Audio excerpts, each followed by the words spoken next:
This video series is designed to be viewed after the conceptual introduction to linear regression, and I'm calling this a set of practical demonstrations of linear regression.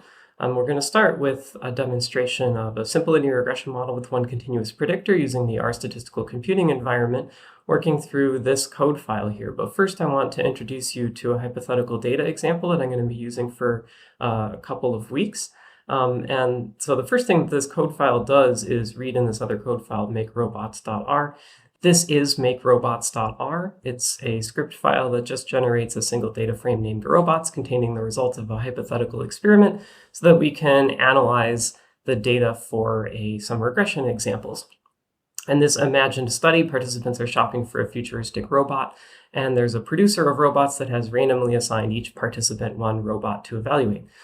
And the most critical thing the producer is interested in is the price that the participant would be willing to pay for the robot they're evaluating.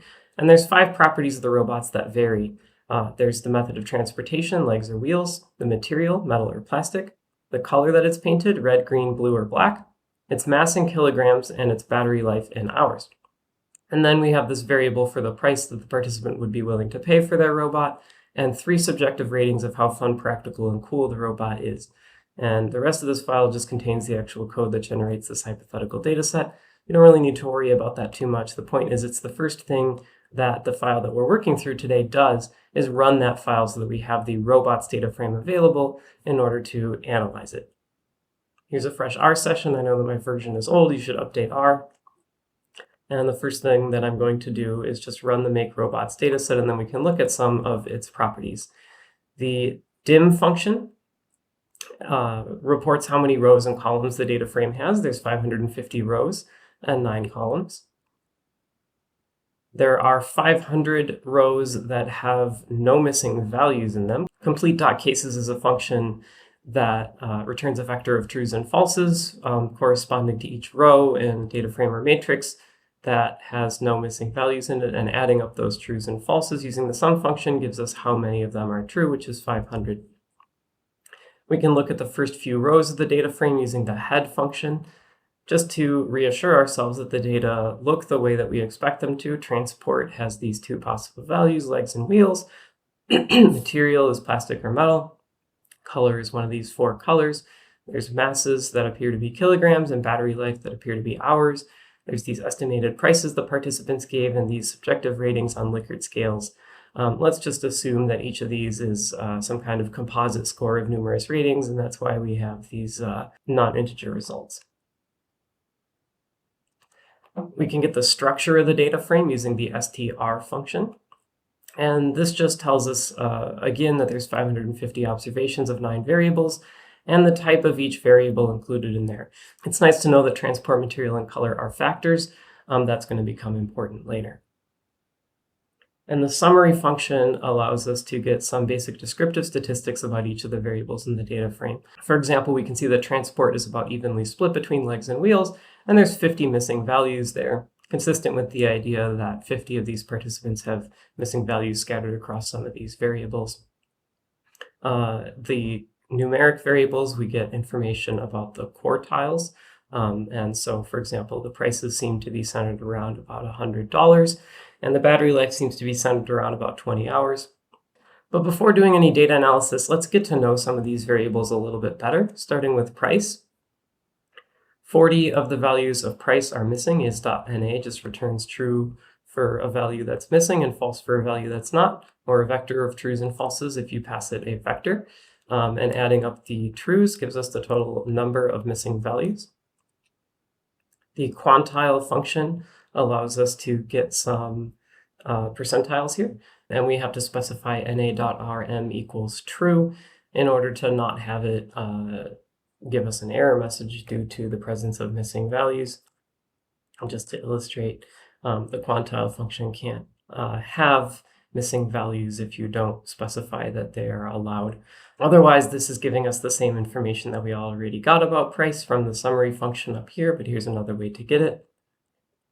We might be interested in the mean of price. Again, we have to specify that it's okay to remove the missing values before computing it. And again, we already knew the mean was 102.59 from up there. The hist function gives us a histogram. All you have to do is pass a vector to it and it will generate a decent looking histogram automatically. Here's that histogram. We can see that price appears to have a pretty symmetric distribution around about $100. And another useful function for descriptive information is box plot, which works like histogram. You pass a vector to it. This gives us information about the quantiles and some potential outliers again, but in a more visual format, which can sometimes be handy. Let's learn about the battery variable. It has 40 missing values. It seems to be centered around 20 or 21 hours.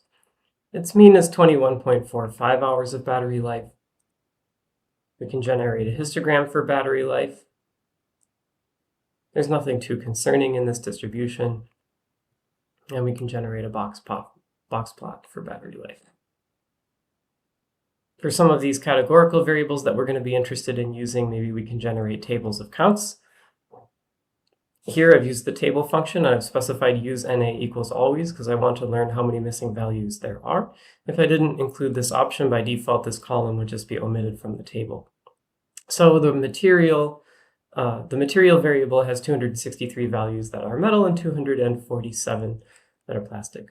And then if I divide this table without the missing value column by the total number of valid observations in the material variable, I get proportions of the data set, of the valid values in the data set that are metal or plastic. The reason this is the number of non-missing values of this variable is I've taken the vector itself, material, I've plugged it into the is.na function to get trues for missing values and falses for non-missing values. I've applied the not operator to it so that now the trues will be the non-missing values, the valid values, and then the sum adds up all of the non-missing values treated as ones, with the missing values treated as zeros. Here's a table of color. You can see that there's a few more blue robots than red robots, but they're about equal. And I can do the same procedure in order to get proportions of the valid values in the data set that are accounted for by each of these four paint colors. So now we can move on to actually running some linear regression models. The first thing that we want to do is fit a regression model using battery to predict price. This is one way to use the LM function. The first argument is a formula, and we talked about formula specifications in R 2 weeks ago. The variable listed to the left of the tilde is the response variable in the model, and any variables listed to the right of the tilde are the predictors. And we specify a data frame that these variables are to be found in using the data argument. In this case, the data frame is called robots. And having fit that model, I'm going to store its result in a new object name, which I've called mod_battery here. You don't always have to do this. You can just look at the model output directly, and we will do so later. But for now, I think it's reasonable to show you how to store the model result and then use it afterwards. And that's especially nice when you want to do multiple operations on it instead of just one. You'll also notice that I'm using the arrow as the assignment operator today. Remember how we talked about how in ordinary circumstances there are two options for how to do variable assignment in R, the arrow formed by the less than sign and the hyphen, and simply a single equal sign. So I'm going to use the arrow today to get you used to it. It is somewhat more conventional, but remember that we could use the equal sign too. And I want you to get used to both options, even if you have a preference for one of them. You'll probably see if I write code on the fly that I have a pretty strong preference for the single equal sign because it more closely matches basically every other programming language. The first thing we want to do with this mod_battery, now that we have created this object, is look at its summary. So the summary function prints some output. And the most important thing about this output is this table of slopes and hypothesis tests, as we discussed last week. So in this case, the slope of battery is 1.81 and the intercept is 63.64. It might be useful for you to take a minute now to practice interpreting the intercept and the slope before I tell you what they mean. In this model, the intercept, 63.64, is the fitted value for price at the point where battery life is 0. In other words, the estimated price of a robot with 0 battery life. There are no such robots in our data set, so it's not reasonable to actually draw any conclusions based on this intercept. But it is useful as a starting point for this slope.